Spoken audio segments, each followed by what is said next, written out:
செருப்படுத்தி அடிக்கிற மக்கள் கூட்டம் எனக்கு தெரியும். என்ன செய்யணும்னே தெரியாம மக்கள் எதை செய்யணும்னே தெரியாம வணங்குறான் தெரியுமா உங்களுக்கு? ஆனா நீங்களும் நானும் வானத்தையும் உண்டாக்கின மரித்தேன் இதோ சதா காலம் உயிரோடு இருக்கின்ற திருமணம் பற்றின இயேசு கிறிஸ்துவை தெய்வமாக வணங்குகிறோம். கைகள் தட்டி அப்பாவுக்கு நன்றி சொல்லுங்க பார்க்கலாம். அல்லேலூயா. வெளிப்படுத்தல் விசேஷம் 1ஆம் அதிகாரம் 18ஆம் வசனத்தை நாம் வாசிப்போமாக. ரெவெலேஷன் சாப்டர் 1 verse 18. மரித்தேன் ஆனாலும் இதோ சதா காலங்களிலும் உயிரோடு இருக்கிறேன். ஆமென். நான் மரணத்திற்கும் பாதாளத்துக்குரிய திறவுகோல்களை உடையவராய் இருக்கிறேன். அல்லேலூயா. ஆண்டவராகிய இயேசு கிறிஸ்து மரித்த கல்லறையை போய் பார்த்தீங்கன்னா இன்னைக்கு திறந்தே இருக்குது. இந்த உலகத்துல ஆதாம் ஏவாள் பிறந்ததுல இருந்து இன்னைக்கு வரைக்கும் பாத்தீங்கன்னா வளர்ந்ததுல எத்தனையோ கோடி மக்கள் இறந்து போனார்கள். ஆனா அவங்களுடைய கல்லறைகளை போய் பாத்தீங்கன்னா அவங்க செத்தவங்க தான். அவங்க உயிரோடு என்ன செஞ்சது கிடையாது, எழுந்தது கிடையாது. ஒரு சிலர் தேவனாகிய கர்த்தர் தம்முடைய ஊழியக்காரர்கள் மூலமாக எழுப்பினார். எலியா மூலமாக ஒரு பிள்ளைகளை கர்த்தர் எழுப்பினார். எலிசா மூலமாக எழுப்பினார். பேதுரு மூலமாக எழுப்பினார். பவுல் மூலமாக கர்த்தர் எழுப்பினார். ஆண்டவராகிய இயேசு கிறிஸ்து இந்த பூமியில வாழ்ந்த நாட்களில் வாலிபனை எழுப்பினார், சிறுவனை எழுப்பினார், லாசருவை எழுப்பினார். இவங்கெல்லாம் உயிரோடு எழுந்தாலும் ஆனா ஒரு நாள் மரித்து போனார்கள். மரித்தவர்கள் தான். ஆனா ஆண்டவராகிய இயேசு கிறிஸ்து 2000 ஆண்டுகளுக்கு முன்பாக உங்களுக்காக எனக்காக சிலுவையிலே மரித்தது மட்டுமல்ல, 3ஆம் நாள் உயிரோடு எழுந்து இன்றைக்கு பிதாவின் வலது பரிசத்தில் வீற்றிருந்து அவர் உயிரோடு இருக்கிறார். திரும்ப ஒரு நாள் வரப்போகிறார். கைகளை தட்டி அப்பாவுக்கு நன்றி சொல்லுங்க பார்க்கலாம். அல்லேலூயா. இதனால்தான் பவுல் அப்போஸ்தலன் சொல்லுகிறார், பிலிப்பியர் எழுதின நிருபம் 3ஆம் அதிகாரம் 10ஆம் வசனம். பிலிப்பியர் சாப்டர் 3 verse 10 வாசிங்க பார்க்கலாம்.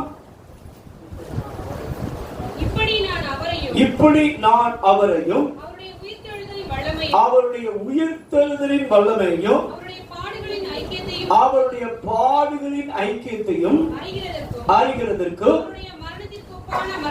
அவருடைய மரணத்துக்குள்ளான மரணத்துக்கொப்பாகி எப்படியாகினும் நான் மரித்தோரிலிருந்து உயிரோடு எழுந்திருப்பதற்கு தகுதியாகும்படிக்கு அவருக்காக எல்லாவற்றையும் நஷ்டம் என்று விட்டேன், குப்பையுமாக எண்ணுகிறேன். அல்லேலூயா. பவுல் அப்போஸ்தலன் சொல்லுகிறார், என்ன சொல்லுகிறார்? இப்படி நான் அவரையும் அவருடைய உயிர்த்தெழுதலின் வல்லமையும், என்ன வல்லமைங்க? இந்த உலகத்துள்ள ஒவ்வொரு மனிதனுக்கும் மரணத்தின் வல்லமை ஆட்கொள்ளுகிறது. அதனால்தான் மனிதன் மரித்து போகிறான். என்ன செய்கிறான்? மரணமும் பாதாளமும் அவனை ஆட்கொள்ளுகிறது. மரணமும் பாதாளமும் ஒரு வல்லமை. மரணம் பாதாளம்ங்கிறது ஒரு அசுத்தாவி. மரணமும் பாதாளம்ங்கிறது என்னதுங்க? அசுத்தாவி. வெளிப்படுத்தல் விசேஷம் 20ஆம் அதிகாரம் கடைசி 2 வசனம் வாசிங்க பார்க்கலாம். வெளிப்படுத்தல் விசேஷம் 20ஆம் அதிகாரம் 2 வசனங்களை வாசிங்க பார்க்கலாம். இப்பொழுது மரணமும் பாதாளமும் அக்கினி கடலிலே தள்ளப்பட்டது. இது என்ன மரணங்க? அப்ப நல்லா கவனிங்க. மரணமும் பாதாளம்ங்கிறது என்னது தெரியுமா? ஒரு அசுத்தாவி. என்னதுங்க? அந்த வல்லமை இந்த உலகத்துள்ள எல்லா வல்லமையும் என்ன செய்யுதுன்னா மேற்கொள்ளுது. எல்லா மனிதனும் மரித்துதான் ஆகணும். யாராவது நான் சாக முடியாதுன்னு சொல்ல முடியுமா? சொல்ல முடியாது. ஆனால் இயேசு கிறிஸ்து மரித்து அடக்கம் பண்ணப்பட்ட பொழுது இந்த மரணமும் இந்த பாதாளமும் இயேசுவை ஜெயிக்க முடியவில்லை. இயேசு மரணத்தையும் பாதாளத்தையும் ஜெயித்து உயிரோடு இருந்தார். அல்லேலூயா.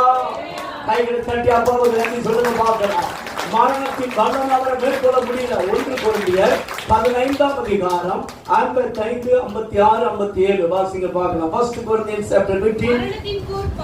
மரணத்தின் கூர் பாவம். பாவத்தின் பலன் என்னதுங்க? நியாயப்பிரமாணம். மரணம் வருவதற்கு காரணம் என்னன்னு கேட்டீங்கன்னா பாவம். மரணம் வருவதற்கு மூல காரணம் என்னதுங்க? இந்த உலகத்தில் உள்ள ஒவ்வொரு மனிதனையும் மரணம் ஆட்கொண்டது. கர்த்தர் முதலாவதாக ஆதாம் ஏவாளை படைத்தார். ஆண்டவர் ஆதாம் ஏவாளை படைத்து ஏதேன் தோட்டத்தில் வைத்து நீங்க இந்த மரத்தின் கனியை நீங்க புசிக்கும் நாளிலே சாகவே அவர்கள் சாகாம தான் இருந்தாங்க. ஆனா என்னைக்கு தேவ வார்த்தைக்கு கீழ்ப்படியாமல் சாத்தானுடைய வார்த்தையை கேட்டு கீழ்ப்படித்தார்களோ, ஆதியாகமம் 3ஆம் அதிகாரத்திலே அவர்கள் அந்த மரத்து கனியை, நன்மை தீமை அறியக்கூடிய மரத்தை கனி என்ன செஞ்சாங்க? சாப்பிட்டாங்க. பாருங்க, மரணமும் பாதாளமும் அவர்களை ஜெயித்தது. மரணம் என்ன செஞ்சுச்சு? பாதாளம் என்ன செஞ்சுச்சு? ஜெயித்தது. இப்ப அந்த ஜெயித்தத உங்களுக்காக எனக்காக சிலுவையில் இயேசு மரிக்கும் பொழுது, இயேசு மரித்து உயிரோடு எழும்பும் போது மரணத்தையும் பாதாளத்தையும் இயேசு ஜெயித்தார். கைகளை தட்டி அப்பாவுக்கு நன்றி சொல்லுங்க பார்க்கலாம். இயேசு கைகளை ஜெயித்தாருங்க. மரணத்தையும் நீங்க சிலரை சாகும் போது பாத்தீங்கன்னா தெரியும், அவங்க சாகிறதுக்கு முன்னாடி மரணம் சாயம் தெரியும். தெரியுமா உங்களுக்கு? அவங்கள பார்த்தாலே சாக போறவங்கன்னு சொல்ல முடியும். தெரியுமா உங்களுக்கு? ஆனா சபையை பாதாளத்தின் வாசல் மேற்கொள்ள முடியாது. சபையை மரணம் மேற்கொள்ள முடியாது. கிறிஸ்தியனுக்கு ஜீவன், சாவு எனக்கு. அல்லேலூயா. பவுல் அப்போஸ்தலன் சொல்லும்போது சொல்றார், உங்களுக்கு ஒரு ரகசியத்தை சொல்லுகிறேன், நாம் எல்லாரும் என்ன செய்வதில்லை? மரிப்பதில்லை. சபை மரணம் மேற்கொள்ள முடியாது. சாதாரண மரணம்ங்கிறது என்ன தெரியுமா? பிரிவுன்னு அர்த்தம். மரணம்னா என்னதுங்க? என்ன பிரிவு? தேவனை விட்டு, தேவனுடைய ஜீவனை விட்டு, தேவ பிரசன்னத்தை விட்டு டோட்டலா மனிதன் பிரிக்கப்படுவதற்கு பேர் என்ன தெரியுமா? மரணம். இந்த உலகத்தில் பிறந்த ஒவ்வொரு மனிதனும் பாவத்திலே சாகிறார்கள். பாவம் செய்கிற ஆத்துமா என்ன செய்யும்? சாகும். அந்த பாவம் தான் மரணம் மேற்கொள்வதற்கு காரணமாக என்ன செய்து விடுகிறது? மேற்கொள்ளுகிறது. இப்ப இயேசு கிறிஸ்து என்ன செய்தார்? அந்த மரணத்தையும் பாதாளத்தையும் ஜெயித்து அந்த திறவுகோலை இப்ப யார் கையில வந்துருச்சு?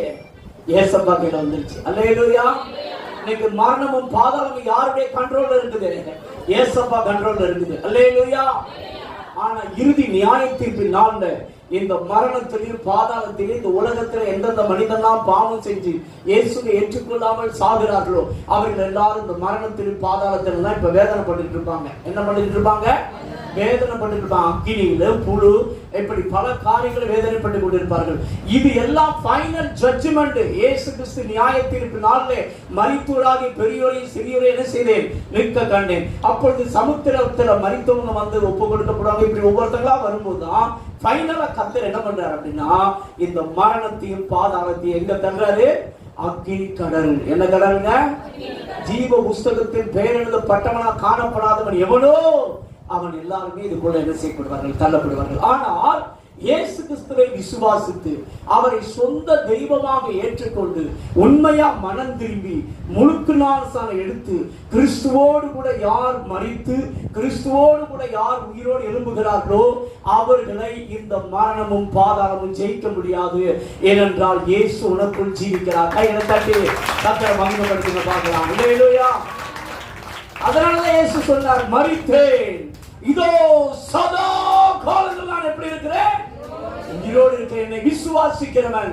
யோவான் எழுதின சுவிசேஷம் 11ஆம் அதிகாரம் 25, 26 வாசிங்கள் பார்க்கலாம். John chapter 11 verse 25, 26. இயேசு அவளை நோக்கி, நானே உயிர்த்தெழுதலும் ஜீவனுமாய் இருக்கிறேன். என்னை விசுவாசிக்கிறவன் மரித்தாலும் பிழைப்பான். அது நீங்க மரித்தாலும் பிழைப்பான் அப்படின்னா சரீர மரணத்தை இயேசு பேசுறார். புரியுதா உங்களுக்கு? மரித்தாலும் பிழைப்பான் அப்படின்னா என்ன அர்த்தம்? உயிர் தெழுதலை இயேசு பேசுகிறார். உயிரோடு இருந்து என்னோடு கூட நித்தியம் அவன் எங்க உட்கார்ந்து இருப்பான்? பரலோகத்தில் இருப்பான் அப்படிங்கிறதான் கர்த்தர் பேசுகிறார். அல்லேலூயா. என்னை விசுவாசிக்கிறவன் மரித்தாலும் என்ன செய்வான்? பிழைப்பான். உயிரோடு இருந்து என்னை விசுவாசிக்கிறவன் எவனோ அவன் என்றென்றைக்கும் அறியாமல் இருப்பான். நம்ம உயிரோடு இருந்தானே இயேசு விசுவாசிக்கிற நமக்கு சாவே கிடையாதா? அது அதோடைய அர்த்தம். அதுக்கு என்ன அர்த்தம் அப்படின்னா, இயேசுடைய ரகசிய வருகை இப்பொழுது வரும் என்றால் உயிரோடு இருக்கிற சபை அவரோடு கூட பரலோகத்தில் என்ன செய்யப்படும் தெரியுமா? எடுத்துக்கொள்ளப்படும். கைகளை தட்டி அப்பாவுக்கு நன்றி சொல்லுங்க பார்க்கலாம். அல்லேலூயா. இயேசு மரணத்தை ஜெயித்ததனால என்னையா நமக்கு லாபம்? இயேசு ஜெயித்தார். அவர் எதையெல்லாம் ஜெயித்தாரோ அவருடைய ஜெயம் நம்முடைய ஜெயம். அல்லேலூயா. யாருடைய ஜெயம்? யாருடைய ஜெயம்? இயேசு கிறிஸ்துடைய ஜெயம். யாருடைய ஜெயம்? இயேசு எதெல்லாம் ஜெயித்தாரோ அதை நீ நான் என்ன செஞ்சிட்டோம் தெரியுமா? ஜெயம் பெற்று விட்டோம். அல்லேலூயா. அதனாலதான் இயேசு கிறிஸ்து சொன்னார். யோவான் எழுதின சுவிசேஷம் 16ஆம் அதிகாரம் கடைசி வசனம் வாசிக்க பார்க்கலாம். உலகத்தில் உங்களுக்கு உபத்திரம் உண்டு, ஆனாலும் திடன் கொள்ளுங்கள், நான் உலகத்தை என்ன செய்தேன்? இயேசப்பா உலகத்தை செய்தனால எனக்கு என்ன லாபம்? சொல்றது புரியுதா? இயேசு உலகத்தை செய்தனால எனக்கு என்ன லாபம்? எனக்கு என்ன லாபமா? இயேசுவின் ஜெயம் என்னுடைய ஜெயம். அல்லேலூயா. அதனாலதான் இயேசு சொன்னார், நான் உங்களை திடன் கொள்ளுங்கள், உலகத்தை நான் என்ன செஞ்சப்பா? ஜெயித்தேன். உலகம்னா என்னது தெரியுமா? கண்களின் இச்சை, மாம்சத்தின் இச்சை, ஜீவனத்தின். இன்னைக்கு உலகம் முழுவதும் இதுலதான் சீரழிஞ்சுக்கிட்டே இருக்குதா இல்லையா?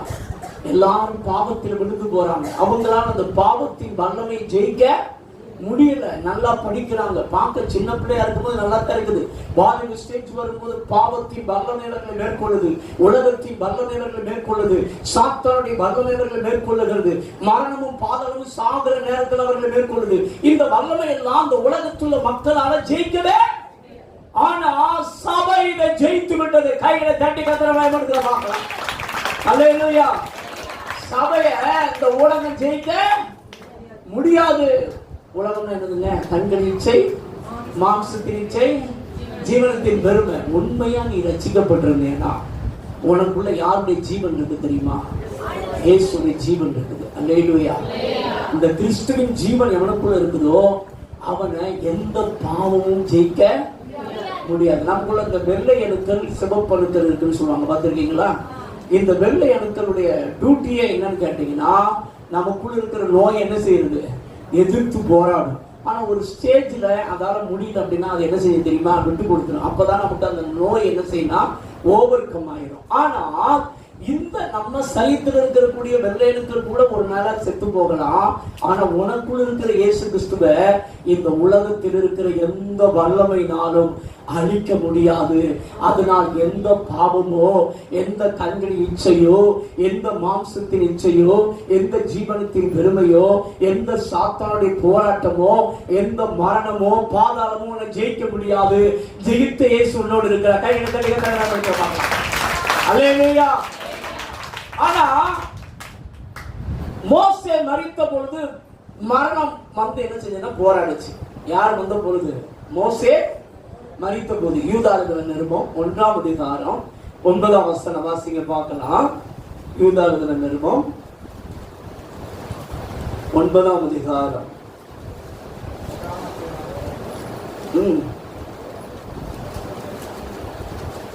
யூதா 1ஆம் அதிகாரத்துல 9ஆம் வசனங்க. பிரதான தூதனாகிய மிகாவேல் மோசேயுடைய சரீரத்தை குறித்து பிசாசுடனே தர்க்கித்து பேசின போது அவனை தூசணமாய் குற்றப்படுத்த துணியாமல் கர்த்தர் உன்னை கடிந்து கொள்வாராக என்றான். அல்லேலூயா. அல்லேலூயா. என்னையா ரகசியம் அப்படின்னு கேட்டீங்கன்னா, பழைய ஏற்பாட்டுடைய காளை சரிதானா, அதுக்கு அடுத்து ஆடு, அடுத்து புறா, இதோடைய ரத்தம் தான் அவங்களுடைய பாவத்தை என்ன செய்யுதுன்னா கழுவிச்சு. அது அவங்களை முழுமையா என்ன செய்ய முடியல, சுத்திகரிக்க முடியல. ஆனா புதிய ஏற்பாட்டு காலத்துல உனக்காக எனக்காக இயேசு கிறிஸ்துவின் ரத்தம் கழுவி இருக்கிறதுனால எந்த சாத்தானும் நம்ம மேல உரிமை பாராட்ட.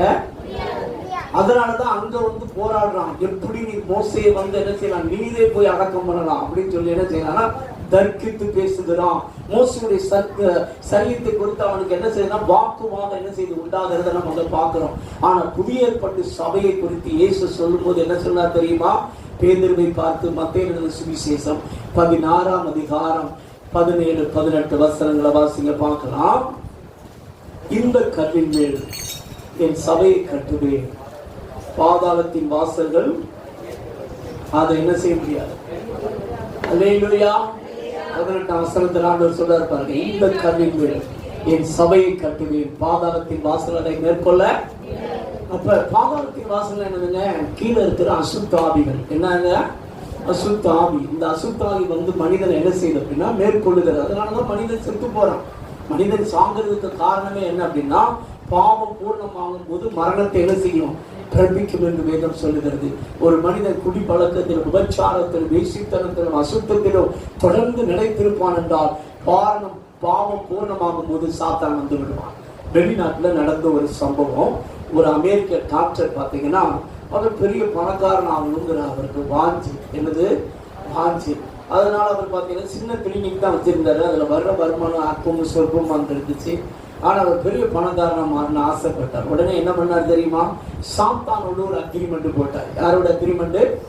சாத்தானோட அக்ரிமெண்ட். நைட்டு சாத்தானுக்கு என்ன செஞ்சாங்கன்னா, கையை கீறி ரத்தத்தை சிந்தி ஒரு பேப்பரில் எழுதினார். சாத்தானே, நான் உனக்கு என்னது அடிமை, நான் கேட்கறதா நீ தந்தேன்னா நீ சொல்றதெல்லாம் நான் கேட்பேன் அப்படின்னு சொல்லி அக்ரிமெண்ட் போட்டு சைன் போட்டார்.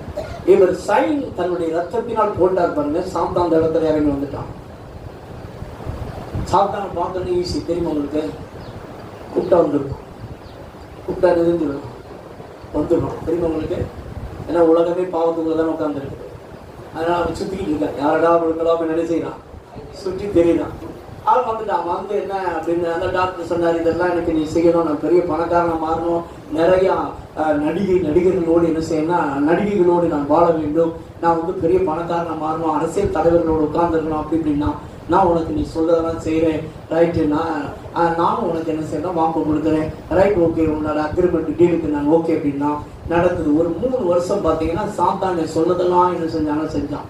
இவன் வந்து சொன்னான், நான் இப்போ குதிரை பந்தயத்தில் போய் டீல் கட்ட போகிறேன், எந்த குதிரை பந்தயத்தில் எனக்கு வந்து வெற்றி கிடைக்க நீ சொல்லு, நான் அது மேலே பணத்தை என்ன செய்கிறேன் கேட்டுறேன் அப்படின்னு.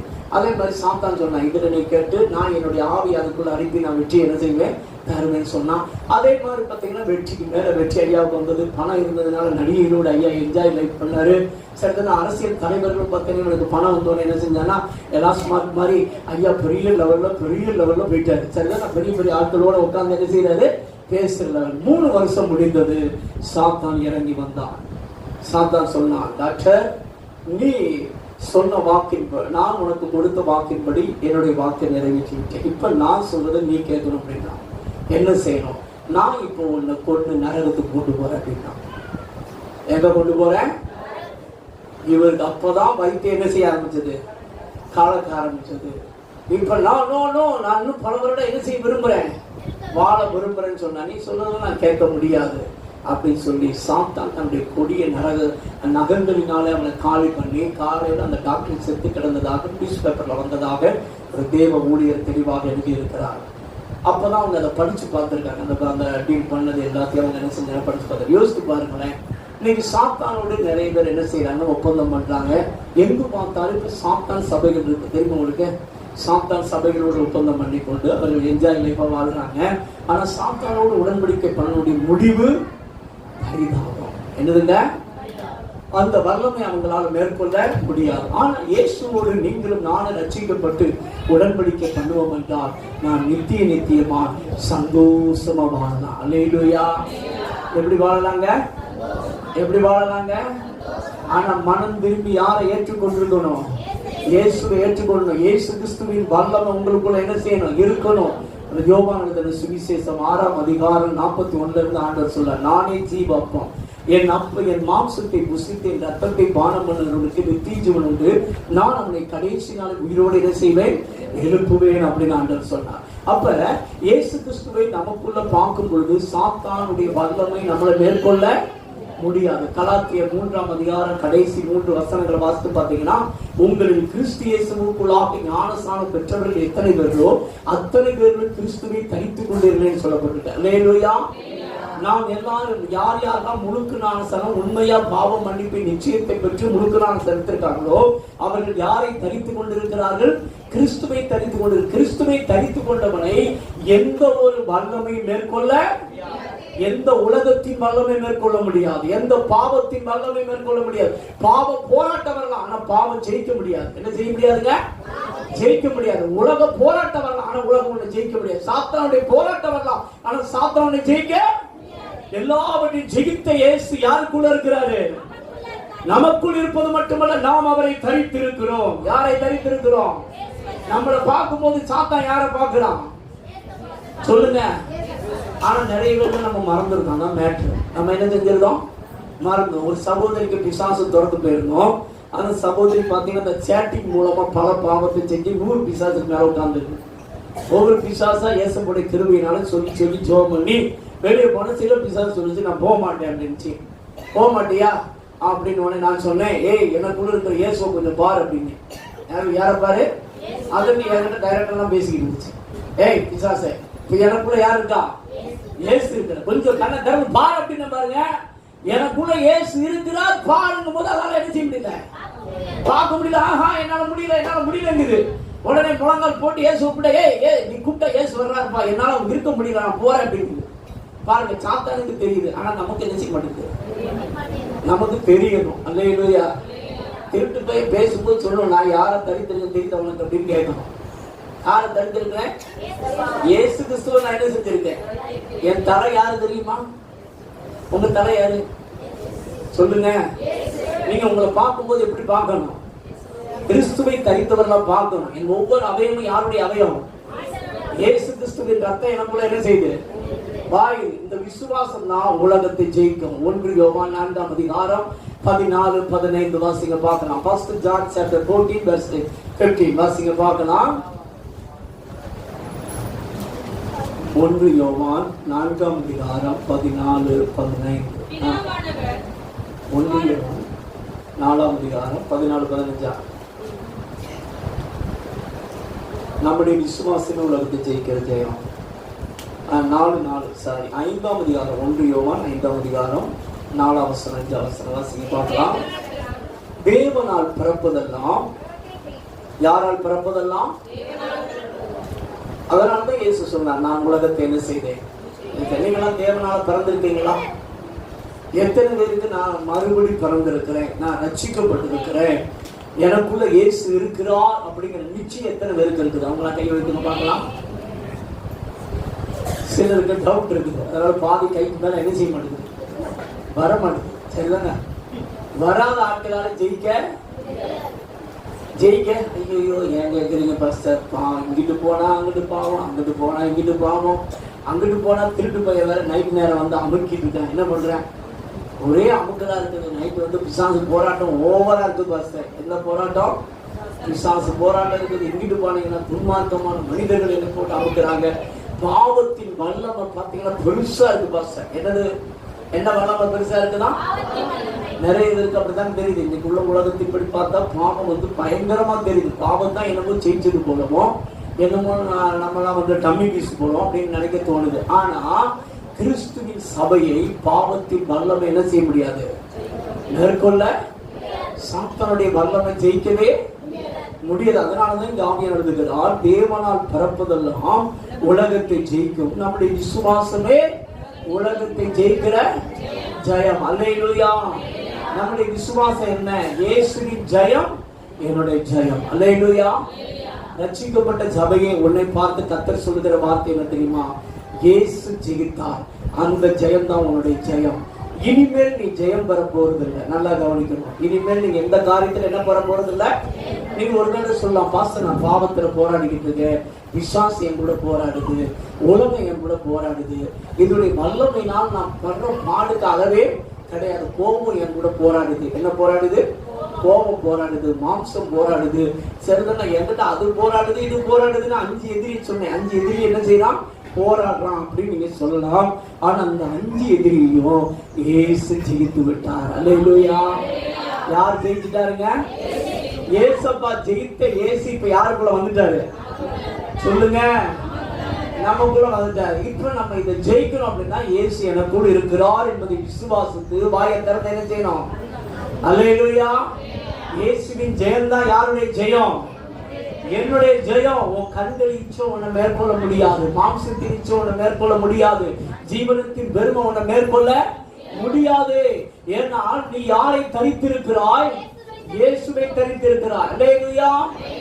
நீ விசுவாசித்து நடக்கணும். அதைத்தான் கர்த்தர் எதிர்பார்க்கிறார். நம்முடைய விசுவாசமே உலகத்தை ஜெயிக்கிற ஜெயம். எல்லாத்தையும் ஜெயிக்க முடியும். வாயை திறந்து பேசணும். நான் விசுவாசிக்கிற இயேசு கிறிஸ்து இந்த உலகத்தின் கண்கள் இச்சையா இருக்கலாம், மாம்சத்தின் பெருமையா இருக்கலாம், ஜீவனத்தின் பெருமையா இருக்கலாம், சாத்தானே நீயா இருக்கலாம், எதுவா இருந்தாலும் இயேசு எனக்கு ஜெயம் தந்து விட்டார், அதற்காக சோதரம் அப்படின்னு வாயை திறந்து சொல்லிப்பார். நீ ஜெயத்துல நடப்ப.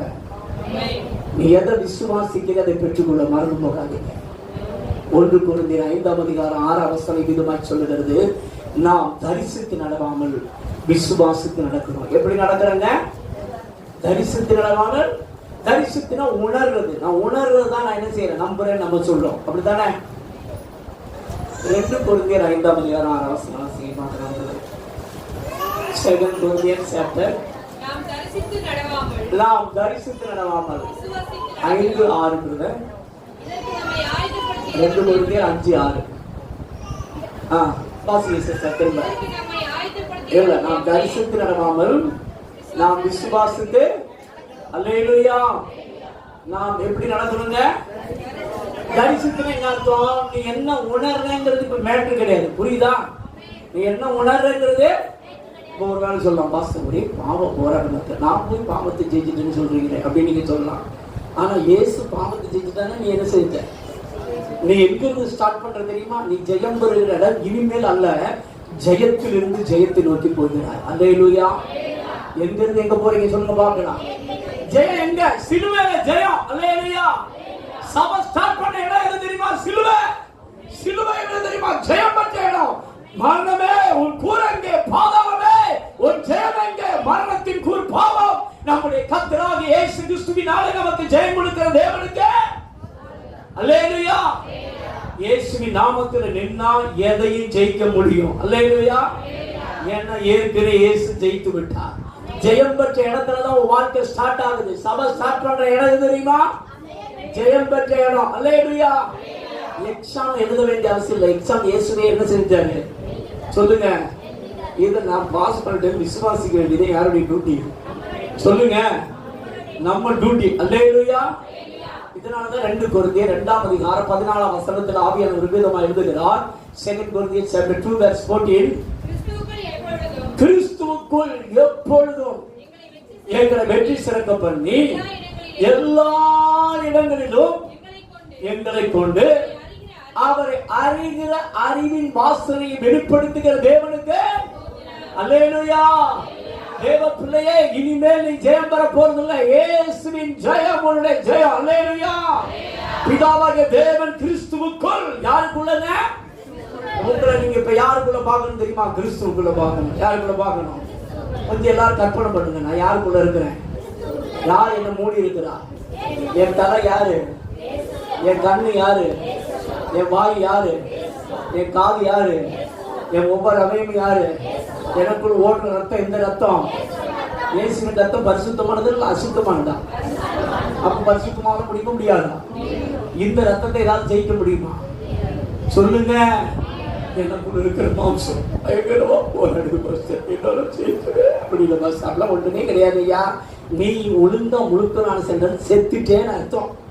வாழ்வது நான் அல்ல, கிறிஸ்துவே எனக்குள் படைத்திருக்கிறார். அல்லேலூயா. யார் வாழ்றா எனக்குள்ள? உங்களை பார்க்கும்போது எப்படி பார்க்கணும் சொல்லுங்க? இயேசுவே எனக்குள் படைத்த, நான் செத்து போனேன்டா அப்படின்னு சொல்லணும். திருட்டு பேல வந்து பேசினால திருட்டு பேல நான் வாழலா? யார் வாழ்ந்துட்டு இருக்கா? நீ இப்படி சொல்லி பாருங்க. இந்த திருட்டு பேர் உங்ககிட்ட பேசுறான்னு பார்ப்போம். யார் மூலமா பேசுவான்? நீ என்னை துரத்திக்கிட்டியா அப்படிமா? நீ என்னை துரத்தி வேணுடே. நான் எங்கடா துரத்து போறேன்? நான் செத்து போறேன்டா. எனக்குள்ள யார் தான் வாழ்றான்? கொஞ்சம் நல்லா கண்ணை திறந்து பாரு அப்படின்னு சொல்லுங்க. அதுக்கடுத்து அவங்களை பார்க்கறான்னு பார்ப்போம். திருட்டு பேரா நம்மளை பார்க்க? ஏன்னா நம்மளை சுத்தி யார் நிற்கிறா? நம்ம கிட்ட இருக்கிற விசுவாசத்தை அழிக்கிறது அவன் டியூட்டியே. அவன் டியூட்டி என்ன? நீ போலீஸ்காரங்கிறதை மறக்க வச்சிருவான். என்ன பண்ணிடுவான்? போலீஸ்காரனுக்கு கவர்மெண்ட் என்ன கொடுத்துருக்கு? அத்தாரிட்டி கொடுத்துருக்கா இல்லையா? போலீஸ்காரன் வந்து திருடன் வந்து நீ திருட நீ திருட நீ திருட திரும்ப திரும்ப சொல்லி இவன் கடைசியில் தன்னை எப்படி பார்க்க ஆரம்பிச்சிருக்கான். அதனாலதான் நிறைய வேலைகள் திருடன் வந்து போலீஸ்காரனை துரத்துறான். சொல்றது புரியுதா? சாத்தா உங்களை பார்த்து என்ன சொல்றான் தெரியுமா? நீ திருட்டு பயிர் திருட்டு பயிர் திருட்டு பயிரா. நீ என்னமோ நீ தான் ஜெயம் பெறது போலவோ, என்னமோ இனிமேல் நீ ஜெயம் பெற போலவோ நினைச்சுக்கிட்டு இருக்க. இயேசுவின் ஜெயம் என்னுடைய ஜெயம். அல்லேலூயா. இயேசு எல்லாத்தையும் ஜெயித்தார் என்றால் நானும் எல்லாவற்றையும் என்ன செய்து விட்டேன்? ஜெயித்து விட்டேன். எப்பொழுதும் வாழ்க்கையில வெளிப்படும். அதான் கேள்வி. முதல்ல விசுவாசம், இரண்டாவதா நடக்க. அல்லேலூயா. விசுவாசத்தை தொடர்ந்துதான் நடக்க. ஆனா நம்ம என்ன செய்யறோம்னா நடக்க தொடர்ந்துதான் விசுவாசம் அப்படின்னு கொண்டு வர்றோம். நீ எதை விசுவாசிக்கிற அப்படிதான் உன்னால் நடக்க முடியும். நீ உன்னை தோல்வியுற்றவனாய் பார்த்தா நீ தோல்வியுற்றவன் தான். நீ உன்னை கிறிஸ்துவுக்குள் ஜெயம் பெற்றவனாய் பார்த்தால் உன் வாழ்க்கை ஜெயம் பெற்றதாக மாறும். அல்லேலூயா. உங்க வாழ்க்கை நீங்க எப்படி பார்க்கணும்? கிறிஸ்துவுக்குள்ள ஜெயம் பெற்றதா பார்க்கணும். 2 கொரிந்தியர் 4ஆம் அதிகாரம் 13ஆம் வசனம் விதமாக சொல்லுகிறது. 2 கொரிந்தியர் chapter 4 verse 13, விசுவாசித்தே ஆகையால் பேசினேன் என்று எழுதியிருக்கிறபடி நாங்களும் அந்த விசுவாசத்தின் ஆவியை உடையவர்களாய் இருந்து விசுவாசிக்கிறபடி என்ன செய்கிறோம்? பவுல் அப்போஸ்தலன் சொல்றான், விசுவாசிக்கிறத வாயை திறந்து என்ன செய்ய? பேசு. சங்கீதம் 116:10 வாசிங்க பார்க்கலாம். சங்கீதம் 116:10.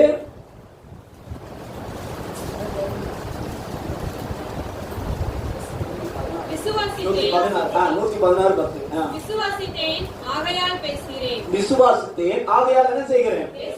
அப்ப வாயை திறந்து விசுவாசிக்கிறது என்ன செய்யணும்? விசுவாசிக்கிறது என்ன செய்யணும்?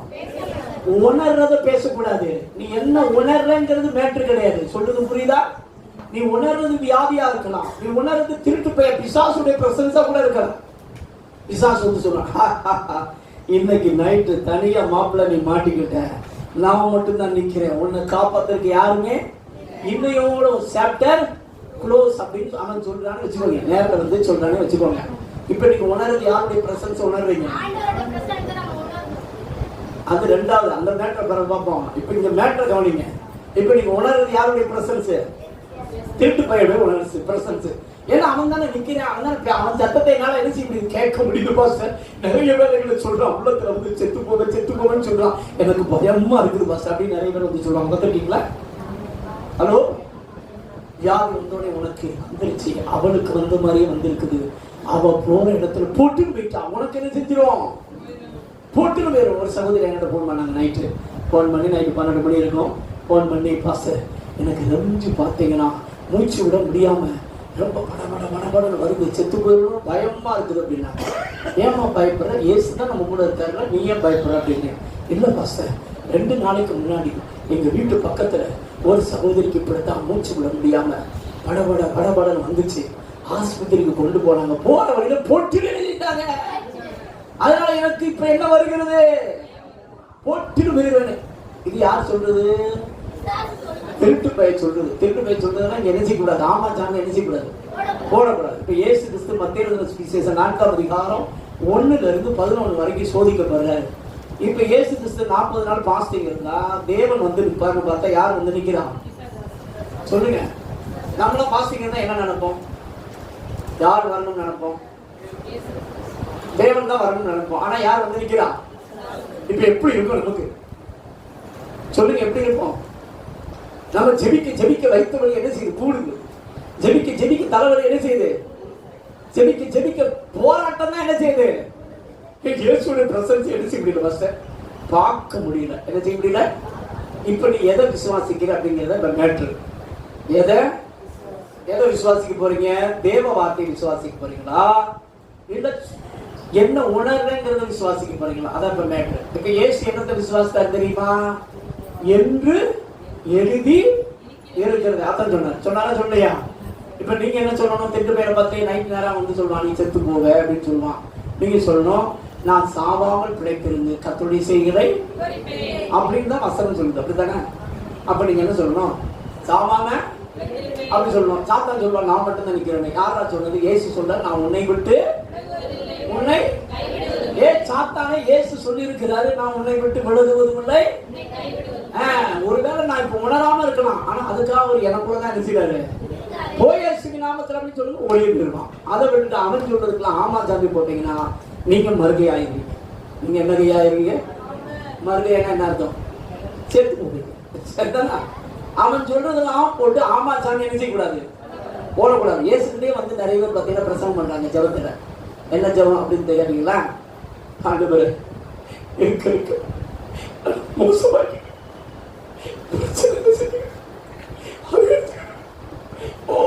என்ன செய்யுது?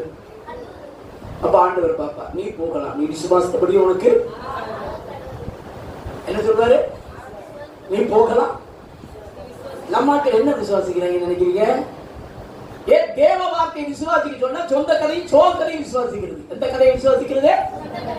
பக்கத்துல எப்படி சொல்லுங்க? சொந்த கதை சோ கதை விசுவாசிக்க அழைக்கல, அவர் வார்த்தையை மட்டும் விசுவாசிக்கணும். அல்லேலூயா. எதை விசுவாசிக்கணும் சொல்லுங்க? வார்த்தை சொல்லுது நான் உலகத்தை ஜெயித்தேன்னு. ஆனா நீ சொல்ற எங்க உலகத்தை ஜெயிக்க முடியுது?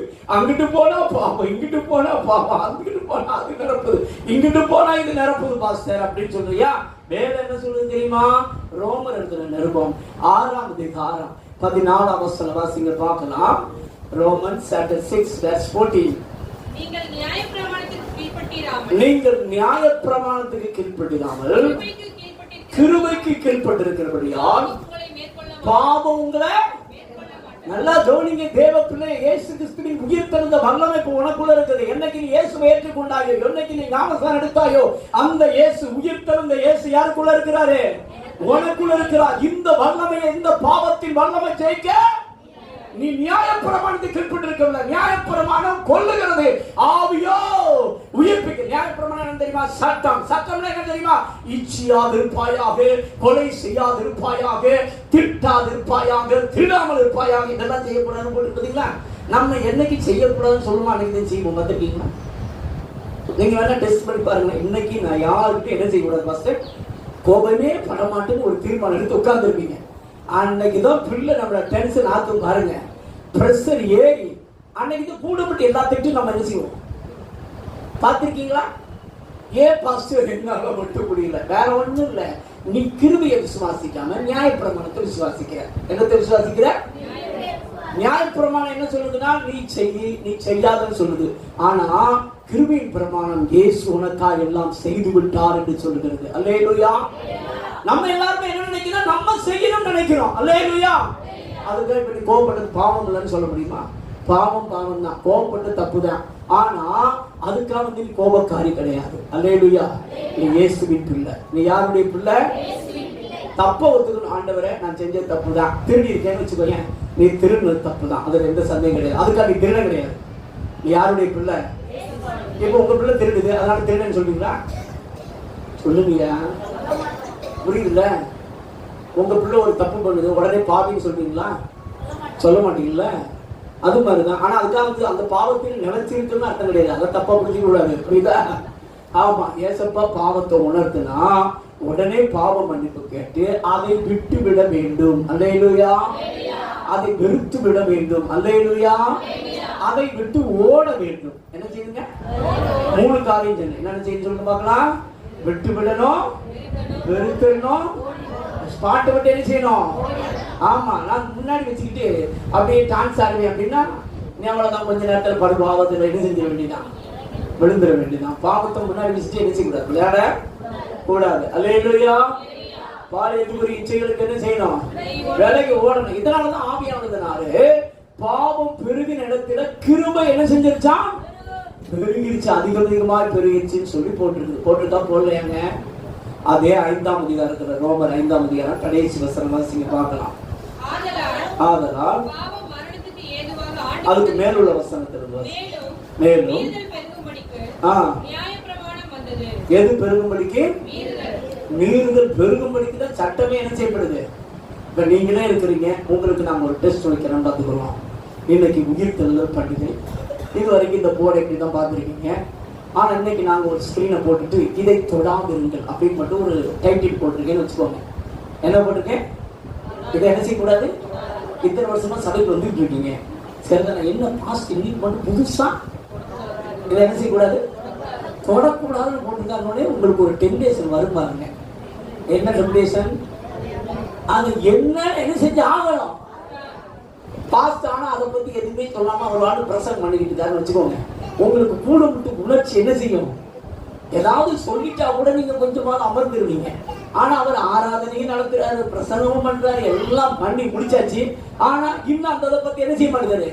இப்போ உங்களுக்கு ஆர்வம் அதிகரிக்கும். என்ன செய்யும்? ஆர்வம் என்ன செய்யும்? பீறிக்கிட்டு என்ன செய்யும்?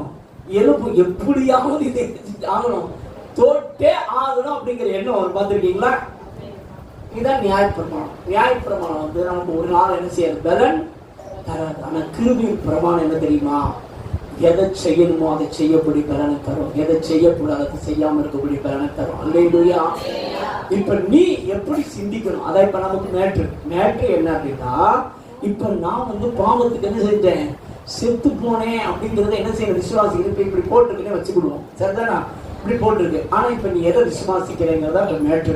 நீ சட்டத்தை விசுவாசிக்க போறியா அல்லது கிருபையை விசுவாசிக்க போறியா அப்படிங்கறதா மேட்ரு. சட்டம் என்னது? நீ செய்யணும், செய்யக்கூடாது. புரியுதா? 2 காரியம் இருக்கும். ஒண்ணு செய்ய வேண்டியது, இன்னொன்னு என்னது? செய்யக்கூடாது. ஆனா கிருபை என்னது? இயேசு உனக்கான என்ன செஞ்சாரு?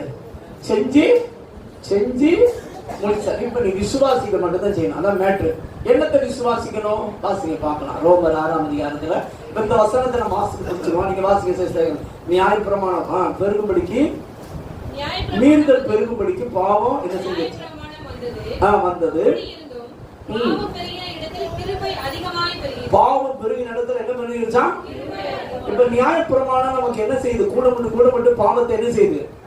பெருக பண்ணுது. சரிதானே? ஒரு பொய் சொன்னீங்கன்னா அடுத்த பொய்க்கு கொண்டு போகும், அடுத்த பொய்க்கு கொண்டு போகும். பார்த்துருக்கீங்களா? வருதா இல்லையா? நம்மளால முடியாது, நம்ம திறமையான காமிக்கலாம், ஒன்றும் நடக்க போறது இல்லை. ஆனா எப்ப நம்ம ஜெயிப்போம்? அதான் இப்ப நமக்கு மேட்ரு. அந்த ரோமர் 6ஆம் அதிகாரத்துல பாருங்க, 10ஆம் வசனம் 11ஆம் வசனம் வாசிங்க பார்க்கலாம். அவர் மரித்தது பாவத்திற்கென்று. நீங்க 8ஆம் வசனத்திலிருந்து வாசிங்க.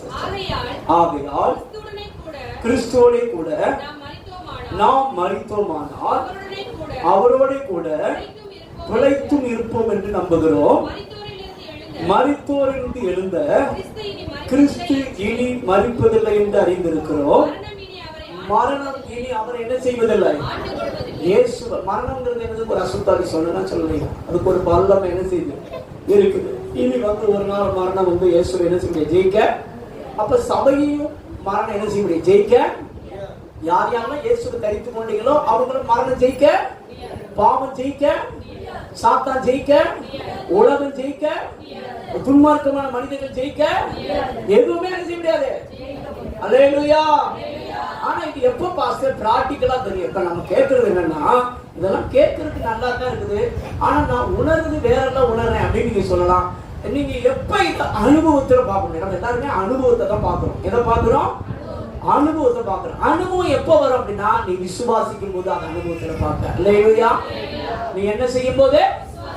செய்யும் போது அல்ல. நல்லா கவனிக்கணும். நிறைய பேர் செய்யறதெல்லாம் கான்சென்ட்ரேட் பண்றோம். நம்ம செஞ்சாதான் அதை ஜெயிச்சிட்டோம் அப்படின்னு நம்ம நினைக்கிறோம். சரிதானா? ஆனா இயேசு செஞ்சு விட்டார் அப்படிங்கறது என்ன செய்யணும்? 100%.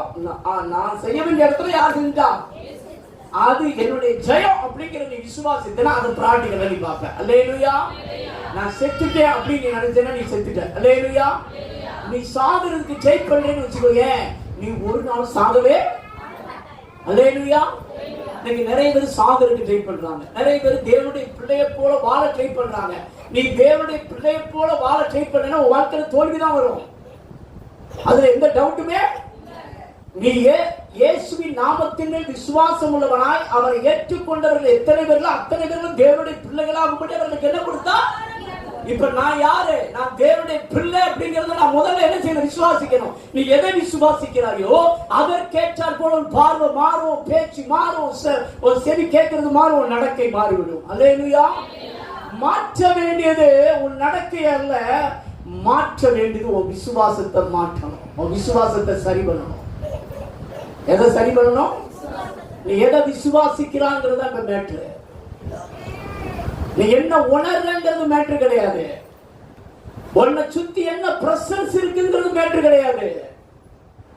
உன்னை சுத்தி இப்ப அக்கினி எரிந்து கொண்டு இருக்கலாம், ராஜா கடாமேசையோட நிக்கலாம், அக்கினி சூளை எரிந்து கொண்டு இருக்கலாம், சாத்தான் பெரிய சிலையை போல நிக்கலாம். ஆனா நீ சொல்லணும், நான் ஆராதிக்கிற தேவன் என்னை தப்புவிக்க வல்லவராய் இருக்கிறார் அப்படின்னு சொன்னா போதும். அந்த சோதனை நடுவில் இயேசு கூட இருக்கிறது ப்ரூவ் பண்ணி காப்பார். கைகளை கட்டி கர்த்தரை மகிமைப்படுத்தி பார்க்கலாம். அல்லேலூயா. அல்லேலூயா. அப்ப நல்லா கவனிக்கணும். நீ என்ன உணர்றங்கிறது மேட்ரு. புரியுதா?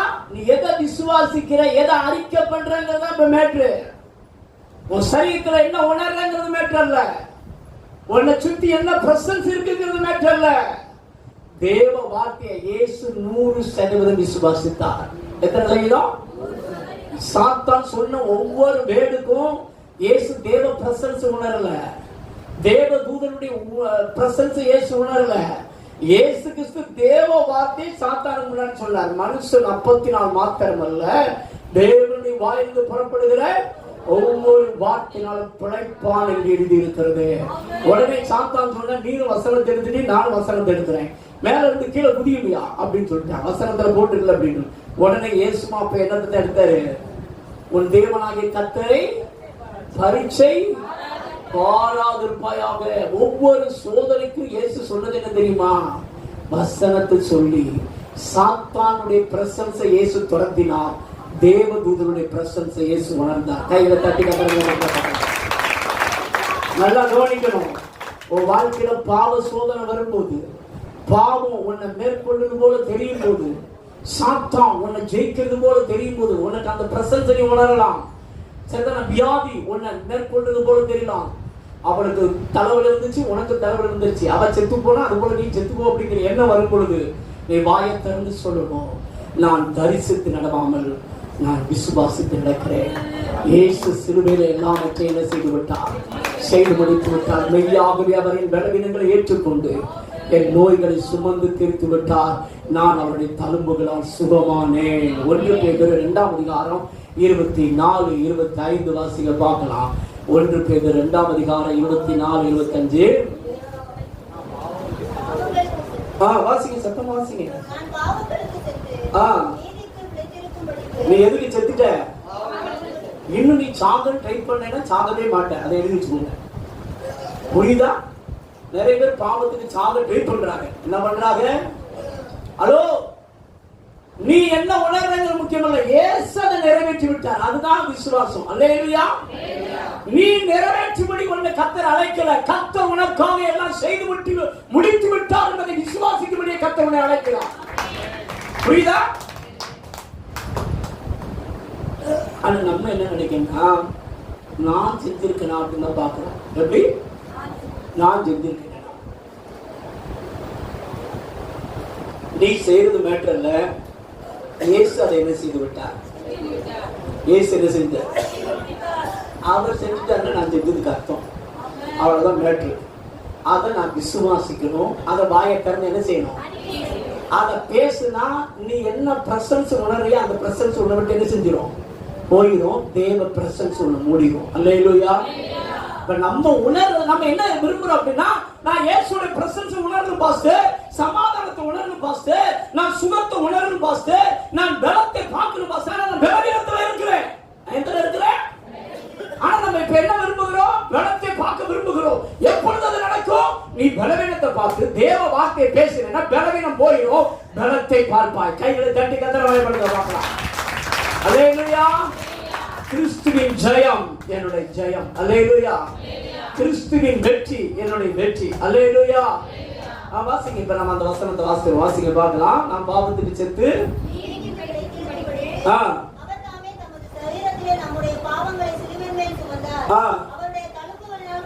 அவருடைய தழும்புகளை என்ன ஆயிட்டீங்க?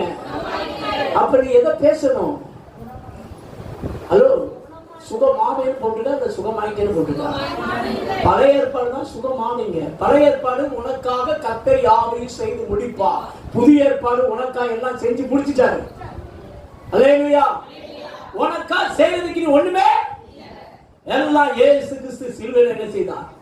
இதைத்தான் இயேசு சொன்னார், நான் உலகத்தை ஜெயித்தேன், நான் உயிரோடு எழுந்தேன். அல்லேலூயா. இயேசுவின் ஜெயம் என்னுடைய ஜெயம். அல்லேலூயா. நீ இப்ப எதுல நிக்கணும்? அதான் இப்ப மேட்ரு. நீ இயேசுவின் ஜெயத்துல நின்னேனா நீ வெற்றியை பார்ப்ப. நீயா ஜெயம் வரணும்னு ட்ரை பண்ணனா விழுந்து விழுந்து எந்திப்ப. நீயா என்ன செய்யறது? பரிசுத்தமாவால ட்ரை பண்றது. பாஸ்டிங் இருந்து ஜெபம் பண்ணு. பாஸ்டிங் இருக்கணும், அதுல எந்த டவுட் கிடையாது. அது எதுக்கு இருக்குன்னு தெரியுமா? ஆத்துமாக்கள் ரட்சிக்கப்படுறதுக்கு என்ன செய்யணும்? நீ பாவத்தை ஜெயிக்க இருக்கணும் அவசியமே. இயேசு பாவத்தை ஜெயிச்சார். அல்லேலூயா. நீ அதை விசுவாசத்துல பாவத்தை ஜெயித்து வாழலாம். இல்லைன்னா 40 நாள் பாஸ்டிங், 40 நாள் பரிசுத்தமா, 42வது நாள் நீ படுபாவியா மாறிடுவ. என்ன பாவியா மாறிடுவ? என்ன பாவியா மாறிடுவீங்க? ஏன்னா நீ உன்னை எப்படிதான் பாக்குற? படுபாவியா தான் பாக்குற. அப்ப நீ எப்படித்தான் வாழ்வ? படுபாவியா தான் வாழ்வீங்க. அதுல என்ன சந்தேகம்? சொல்றது புரியல? இப்ப ரோமர் 6ஆம் அதிகாரத்துக்கு வாங்க. 8ஆம் வசனத்திலிருந்து இன்னும் நம்ம போக முடியல. வாசிங்க பார்க்கலாம். ஆகையால் கிறிஸ்துவுடனே கூட நாம் மரித்தோமானால் பாருங்க, இப்ப நான் யாரோட கூட பிழைச்சிருக்கிறேன்? கிறிஸ்துவோட கூட நான் என்ன செஞ்சேன்? இப்படி நீங்க உங்களை பார்க்கணும். அல்லேலூயா. அடுத்து வாசிங்க தொடர்ந்து.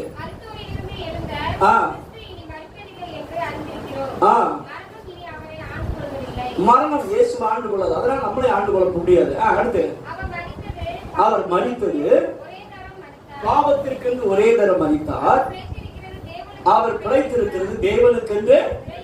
ஒரே தரம் பிழைத்திருக்கிறார். வாசிங்க. அப்படியே நீங்களும் உங்களை பாவத்துக்கு மரித்தவர்களாகவும் நம்முடைய கர்த்தராகிய இயேசு கிறிஸ்துவின் நாமத்தினாலே தேவனுக்கென்று பிழைத்துக் கொள்ள என்ன செய்யணுமா? அல்லேலூயா. எதை சிந்திக்கணும்? நான் பாவத்துக்கு மறிச்சிட்டேன், நான் இப்ப யாருக்கு படைச்சிருக்கிறேன் இப்படின்னு என்ன சொல்ற? சிந்திக்க சொல்றாரு. என்ன செய்ய சொல்றாரு? ஆனா நம்ம என்ன சிந்திக்கிறோம்? எங்க பாவத்துக்கு மறிக்க அந்த பாவம் விடாம என்ன செய்யுது பாஸ்டர்? விழுந்துருவேனோ பயமா இருக்கு பாஸ்டர். எப்படி விழுந்துருவேன்னு என்ன செய்தா? ஹலோ, எதுலையும் நீ விழ வேண்டிய அவசியம் இல்லை. இயேசு ஜெயிச்சுட்டார். அல்லேலூயா. இயேசுவின் ஜெயம். யாருடைய ஜெயம்? கடந்த நாட்கள் ஒரு நபர் என்று போன் பண்ணி, நான் ஒரு காலத்தில் ஒரு சேர்க்கையில் பாவத்தில் ஈடுபட்டேன், இப்பொழுது அதில் விழுந்து விடுவேணும்னு எனக்கு எப்படி இருக்குதான்? இந்த பயம் என்னைக்கு வருதோ அன்னைக்கு விசுவாசம் அழிஞ்சிருச்சு. விசுவாசம் என்னைக்கு அழியுதோ நீ விழுவே அல்ல, விழுந்துட்டேன். ஏற்கனவே எழுதிட்ட. புரியுதா? ஹலோ, விசுவாசம் தைரியமா நிற்கும். பயம் விட்டு கொடுத்து விழுந்து. பயம் என்ன செய்யும்? விட்டு கொடுத்து. நான் பழைய ஆளு கிடையாது ராஜா, நான் இயேசுவின் பிள்ளை. இப்ப யாருடைய சரிதம்? நானு. சொல்லுங்க, அடிக்கடி சொல்லணும். நான் யாருடைய சரிதம்? எனக்குள்ள ஓடுவது எந்த ரத்தம்? ஏன் திருப்பி பார்த்தா எனக்குள்ள ஓடுவது இயேசுவின் ரத்தம். என் கண்ணு யார் கண்ணு? என் காது யார் காது? என் வாய் யார் வாய்? அதனால உலகத்து மனிதனை போல நான் பாவம் செய்ய. அல்லேலூயா. இத விசுவாசத்தை அறிக்கையிட்டால் நீ இந்த தேவ வல்லமையை உன் சரீரத்தில் என்ன செய்ய முடியும்? உணர முடியும். அல்லேலூயா.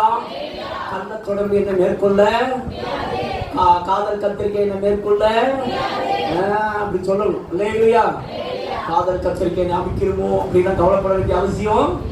எந்த கத்திரிக்காவும் நமக்குள்ள வர, ஏன்னா எனக்குள்ள யார் இருக்கிறா? உலகத்து மக்களுக்கு தலை யாரு? சாத்தான். உலகத்து மக்களுடைய சரீரம் யாருடைய சரீரம்? சாத்தானுடைய சரீரம். அவன் ஆதி முதல் எப்படிப்பட்டவனா இருக்கிறான்? பாவியா இருக்கிறான். அவன் ஆதி முதல் எப்படிப்பட்டவனா இருக்கிறான்? அவன் வாசிக்க பார்க்கலாம். யோவான் 8:44 பார்க்கலாம். சாத்தானை கொடுத்து ஆண்டவர் சொல்லும்போது சொல்ல பாருங்க.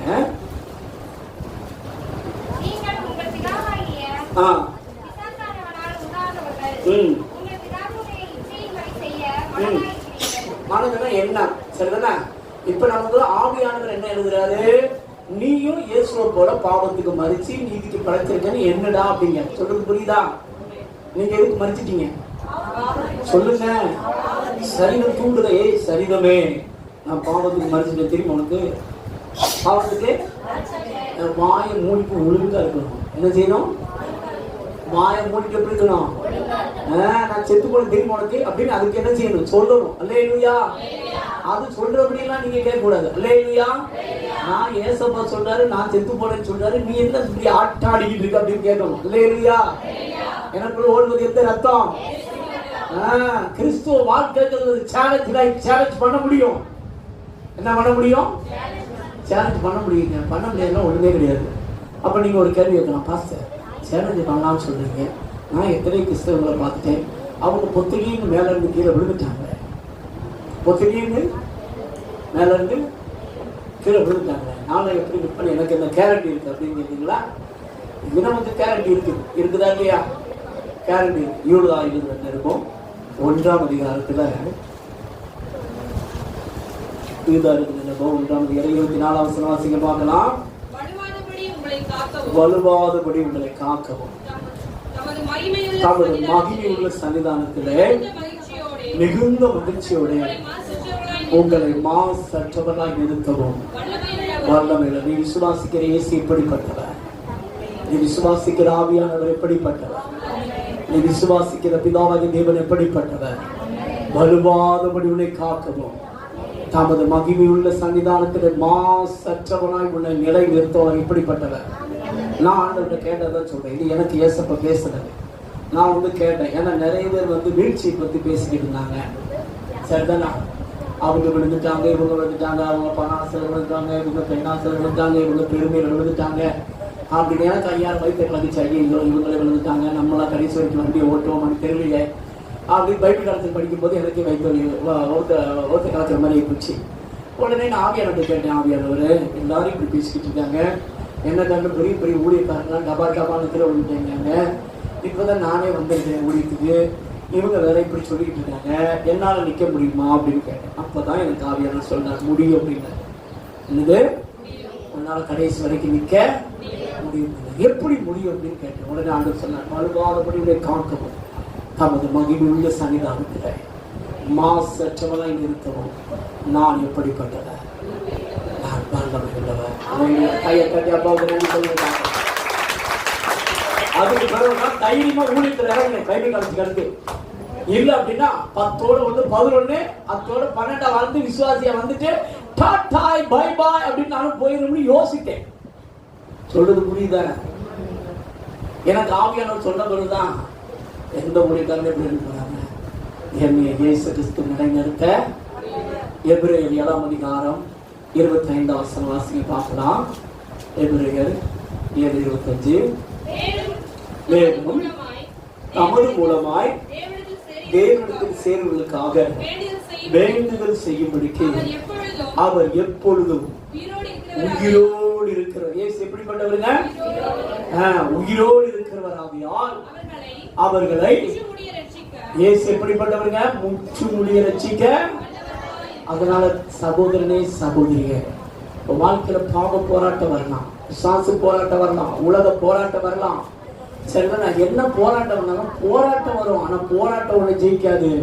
ஏனென்றால் இயேசு எல்லாமே என்ன செய்து விட்டார்? ஜெயித்து விட்டார். கையில தட்டி அப்பாவுக்கு நன்றி சொல்லுங்க பார்க்கலாம். அல்லேலூயா.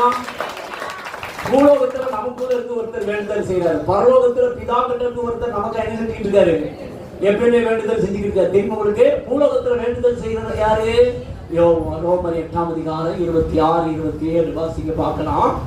ரோமர் 8ஆம் அதிகாரம் 26, 27. அந்தபடி ஆவியானவரும் நம்முடைய பலவீனங்களிலும் நமக்கு உதவி செய்கிறார். நாம் ஏற்றபடி வேண்டிக் கொள்ள வேண்டிய என்னவென்று அறியாது இருக்கிறபடியால் ஆவியானவர் தாமே வாக்கு கடனாத பெருமூச்சோடு கூட நமக்காக என்ன செஞ்சுக்கிட்டு, இங்க இருந்து ஒருத்தர் வேண்டுதல் பண்ணிக்கிட்டு இருக்காரு, பரலோகத்திலிருந்து உங்களுக்கு ஒருத்தர் என்ன செய்யறாரு? வேண்டுதல் செஞ்சுக்கிட்டு இருக்காரு. இவங்க வேண்டுதல் உங்களை கடைசி வரைக்கும் என்ன செய்ய தெரியுமா? பரலோகம் கொண்டு போய் சேர்க்கும். கைகளை தட்டி அப்பாவுக்கு நன்றி சொல்லுங்க பார்க்கலாம். இல்லையா? இவங்களை யாராவது ஜெயிக்க முடியுமா? சொல்லுங்கயா. ஆவியானவர் யாராவது ஜெயிக்க முடியுமா? இயேசுவை யாராவது ஜெயிக்க முடியுமா? அப்ப திருட்டு பயிர் பார்த்து சொல்றே, திருட்டு பயிர் ஒருத்தர் எனக்குள்ள இருந்து ஜோடிக்கிறாரு, ஒருத்தர் பரவத்திலிருந்து எனக்கு என்ன சொல்லிக்கிறாரு? ஜோடிக்கிறார். என் விசுவாசம் ஒழிந்து போகாதபடி. எதுக்காக ஜோடிட்டாரு? பேதருக்கு சாத்தா வந்து கேட்டான், இவனை கொஞ்சம் சொலகரை போட்டு என்ன செய்ய வேண்டியிருக்கு? உடைக்க வேண்டி இருக்குது. பெர்மிஷன் கொடுக்கியா அப்படின்னா உடனே ஆண்டவர் என்ன பண்ணிட்டாரு? பெர்மிஷன் கிராண்டட் அப்படின்ட்டாரு. என்ன பண்ணிட்டாரு? பெர்மிஷன் கிராண்டட் அப்படின்ட்டாரு. ஆனா பேதுருவை பத்தி இயேசுக்கு தெரியும், இவன் உங்களுக்காக என்ன செய்ய மாட்டான், நிக்க மாட்டான். அப்ப போய் குதிக்கிறாரு, அப்ப போய் செய்யறாரு, முடிந்து போறாரு. அதனால பேதுருவே, நான் உன் விசுவாசம் முடிந்து போகாதபடி உனக்கு என்ன செய்தேன்? அவர் வேண்டிக் கொண்டதுனாலதான் அவர் தலையில பேதுரு வந்து மறிக்கும் போது தலையில சிலுவையில் அறையப்பட்டார். தெரியும் உங்களுக்கு? முதல்ல இயேசுவோடு சிலுவையில் அறையப்பட மறுதளிச்சிட்டாரு. ஆனா இயேசு கிறிஸ்து வேண்டுனதுனால கடைசி வரைக்கும் இயேசுவுக்காக வாழ்ந்து நான் மரிக்கவும் ஆயத்தம் சொன்னா பாத்தீங்களா? அதை இயேசு கிறிஸ்து அவன் மூலமாகவே நிறைவேற்றி காட்டினார். கைகளை தட்டி கட்டட மகிமைப்படுத்தி பார்க்கலாம். அல்லேலூயா. இயேசுவுக்காக சாகிறதுக்கு ஆயத்தம், அந்த விருப்பத்தை கர்த்தர் பார்க்கிறார். எதை பார்க்கிறாரு? என் மகன் வந்து உண்மையாத்தான் சொல்றான், ஆனா அவன் பலவீனம் எனக்கு நல்லாவே, உன் பலவீனம் யாருக்கு நல்லாவே தெரியும். நீ இயேசுவுக்காக வாழணும் அப்படின்னு விருப்பம் இருந்தா இயேசு கிறிஸ்து அதை உன் மூலமா நிறைவேற்ற இப்படிப்பட்டவரா இருக்கிறாரு. நல்லவர். கைகளை தனிக்க தரவே படுத்திருக்காங்க. அல்லேலூயா. அதனால எதுவும் உங்களை ஜெயிக்க கண்ணாடி முன்னாடி நிறுத்தி உங்க மூஞ்ச பார்க்க கூடாது. யார் மூஞ்ச பார்க்கணும்? சொல்லுங்க. கண்ணாடி முன்னாடி சொல்லணும். இது யாரு கண்ணு தெரியுமா உனக்கு? இது தலை யாரு தெரியுமா? சரிதை யாருடைய தலை சரிதை தெரியுமா? எனக்குள்ள ஓடுவது என்ன பிளட் தெரியுமா உனக்கு? பாப பிளட் ஓடல. எந்த பிளட் ஓடல? பாப ரத்தம் ஓடல. பாப ரத்தம் தான் பாவம் செய்ய வைக்கும். எனக்குள்ள ஓடுவது எந்த ரத்தம்? அல்லேலூயா. எனக்குள்ள எந்த ரத்தம் ஓடுது? சத்தமா வாயை திறந்து 10 தடவை சொல்லணும். எத்தனை தடவை சொல்லணும்? திருட்டு போய் சொல்லுவா, நீ பாவம் செய்வன் பாவம் செய்யறவன். நீங்க சொல்லணும், டேய் நான் பாவம் செய்யாதவன் எனக்கு ஓடுவது எந்த ரத்தம் அப்படின்னு ஒரு 10 தடவை சொல்லுங்க. திருட்டு போய் பிரசன்ஸ் ஓடிடும். அவன் சத்தமே காதுல என்ன செய்யாது, கேட்காது. மனசுக்குள்ள குண்ட கமண்டா அவன் பேசுவான். பார்த்துருக்கீங்களா? அவன் பேசுறதுனால வாயை திறந்து பேசுறே, எனக்குள்ள யார் இருக்கா? இயேசு இருக்கிற. ஓடிப்போய் இயேசுவின் நாமத்துல இருதயத்தை விட்டு அப்படின்னு வாயை திறந்து என்ன செய்யணும்? ஜெபம் என்றால் தேவனை பார்த்து பேசுவது மட்டுமல்ல, சாத்தானை பார்த்து பேசுவது ஜெபம் தான். சாத்தானை பார்த்து பேச வேண்டிய நேரம் யாரை பார்த்து பேசணும்? சாத்தானை பார்த்து என்ன செய்யணும்? அங்க போய்கிட்டு ஆண்டவரே நாடுபடி குமாரன் தயவு செய்து இந்த திருட்டு பையனை துரத்தும் அப்படின்னு நினைச்சக்கூடாது, சொல்லக்கூடாது. சொல்றது புரியுதா? ஆண்டவரே ஏதாவது வந்துவிட்டா என் கழுத்தை பிடித்து இருக்குது என்ன செய்கிறான்? நிறைய சாட்சி வேலை பெருசா சொல்லுவாங்க. இந்த மாதிரி ஆத்மாக்கள் சொல்லும் போது எனக்கு மண்டையில ஓய்வு ஒரு பொட்டு வச்சு இருக்கும். சாட்சி வரும்போது நான் ஒரு சபைக்கு போயிருந்தேன். அந்த சபையில் ஒரு சகோதரி சாட்சி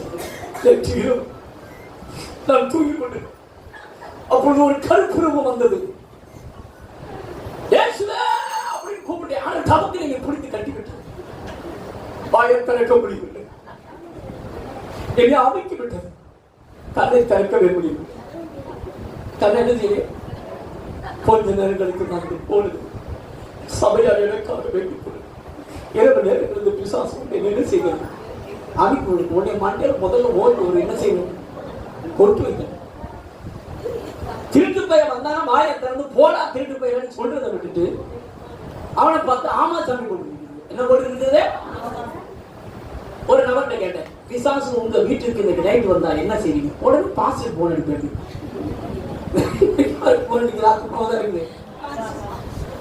பிசாசு வந்தா நீ வாயை திறந்து பேசணும். அல்லேலூயா. யார் பேசணும் சொல்லுங்க. வாயை திறந்து உன்னை தான் எனக்குள்ள இயேசு என்னைய பார்க்காத யார பாரு சொல்லுங்க. அப்படி பேசணும். 10 தடவை வாயை திறந்து நினைச்சிடும். சொல்லி பாருங்க. திருப்பி போய் ஓடிக்கணும். என்ன செஞ்சிடும்? அழகிகள் நம்ம இவனுக்கு சத்தியம் நல்லாவே தெரியுது. இவனுக்கு சத்தியம் தெரியுமா தெரியாதுங்கிறது யாருக்கு தெரியும்? சாத்தானுக்கு. இது வெத்து பெட்டு, இது ஒரிஜினல் பெட்டு அப்படிங்கிறது அவனுக்கு நல்லாவே இதுல வசனம் நல்லாவே தெரியும். என்ன தெரியணும் உங்களுக்கு? வசனம் தெரியணும். அல்லேலூயா. அப்ப இயேசு மரணத்தை ஜெயித்தார் என்றால், பாதாளத்தை ஜெயித்தார் என்றால், இந்த சபையை எது ஜெயிக்க முடியாது? பாதாளமோ மரணமோ ஜெயிக்க முடியாது. அதனாலதான் பவுல் சொன்னார், கிறிஸ்டியனுக்கு ஜீவன், சாவியனுக்கு. நான் ஒரு ஐயாவை பார்த்திருக்கிறேன் 2000. அவர் டிபிஎல் சபையை சேர்ந்தவர். நீங்க உண்மையா ஒரிஜினலா இயேசுக்குள்ள வாழ்ந்து ஒருத்தர் செத்துட்டாங்கன்னா போய் பாருங்க. சரிதான். நேரம் ஆக ஆக ஆக அவர் சரி எப்படி இருந்து தெரியுமா? லைட்டு போட்டா பிரைட்னஸ் கூட்டிகிட்டே இருக்கு. பார்த்துருக்கீங்களா? அவர் சரி நினைச்சுன்னா பிரைட்னஸ் ஆகிக்கிட்டே இருந்துச்சு. காலையில் சாயந்தரம் பார்த்தீங்கன்னா அந்த நேரம் ஆக ஆக நான் பார்த்துருக்கேன். அந்த பிரைட்னஸ் என்ன செஞ்சு தெரியுமா? அதுபோல எங்க அம்மா செத்தாங்க, எங்க அப்பா செத்தாங்க, நான் பார்த்துருக்கேன். மோகம்லாம் கோரம்லாம் ஆகலை. நேரம் ஆக ஆக என்ன செஞ்சு கொஞ்சம் பிரகாசம் தான் ஆகுச்சு. ஒழிய என்ன ஆகலை. ஏன் தெரியுமா உங்களுக்கு? ஆனா அதே இது ரட்சிக்கப்படாம ஒழுங்கா இயேசுக்குள்ள வாழாம ஒருத்தர் செத்து போயிட்டான்னு வச்சுக்கோங்களேன், நேரம் ஆக ஆக அவங்க முகம் கொண்டுரும். அவங்க பார்த்துருக்கீங்களா? சில பேர் சொல்லுவாங்க பிசாசை பார்த்த மாதிரியே இருக்குவாங்க. பார்த்துருக்கீங்களா? காரணம் என்ன? மரணம் அவனை மேற்கொண்டு விட்டது, பாதாளம் அவனை மேற்கொண்டு. ஆனா தேவ பிள்ளைகளை மரணமோ பாதாளமோ ஜெயிக்கவே. அதனால நேரம் ஆக ஆக நம்முடைய சரீரம் என்ன ஆகும்? பிரைட்னஸ் ஆகும். அல்லேலூயா. ஏன்னா நம்ம எங்க போறோம்? பரலோகத்துக்கு போறோம். அல்லேலூயா. பைபிள்ல கிறிஸ்துவின் ஜெயம் நம்முடைய ஜெயம் என்பதற்கு 2 ஆதாரங்களை சொல்லி இன்னைக்கு நம்ம ஜெபிக்க போகிறோம். வேதத்துல